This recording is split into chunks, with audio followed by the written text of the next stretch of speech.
ሙስሊም እህቶቻችን የት ነው ያሉት?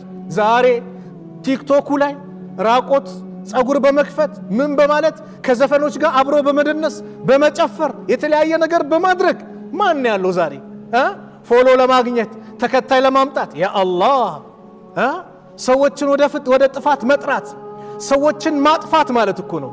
ሊያጠፋን የቀረቡ ነገሮች ብዙ ናቸው። ቲክቶክ ዛሬ አጫጭር ነገር ነው፣ ሰዎች እንዲያዩት አጭርናት። ዛሬ እቺን ተመልከት፣ በኋላ ዳዕዋ ይመጣል፣ የሆነ ሰዓት ዘፈን ይመጣል፣ የሆነ ሰዓት ስፖርተኛ ይመጣል፣ የሆነ ሰዓት የሆነ ነገር ይመጣል።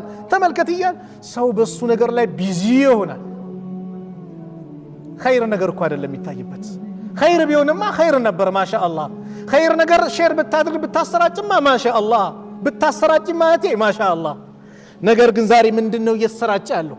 ሰዎችን የሚያጠፉ ነገሮች እኛው ራሳችን በገንዘባችን እያሰራጨን ነው። ሰዎችን ሊያጠፉ የቀረቡ ነገሮች እንዴት አንድች ሴት በተደጋጋሚ በየቦታው ተናግሬዋለሁ ከባሏ በስተቀር ለማንም አታሳየውን ሰውነት አካል ሊሆን ይችላል።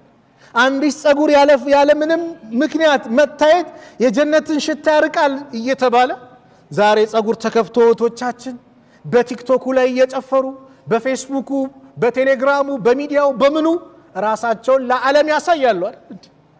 ያ አላህ እኮ ሊያጠፋን የቀረበ ነው። በዚሁ ሐሌ እኮ ብሞት እኮ በዚሁ ሐሌ ይቀሰቀሳለሁ። አላህ ነገም ይቀሰቅሰኝ በዚሁ ነው። ኸምር እየጠጣ ከሞተ አንድ ሰው በዚሁ ነው የሚቀሰቀሰው። እየሰገደ ከሞተ በዛው ይቀሰቀሳል። የነብዩ አለይሂ ሰላቱ ወሰላም አስተምሮ ይሄ ነው፣ የነገሩን ይሄ ነው። ሊያጠፉን የቀረቡ ነገሮች ብዙ ናቸው።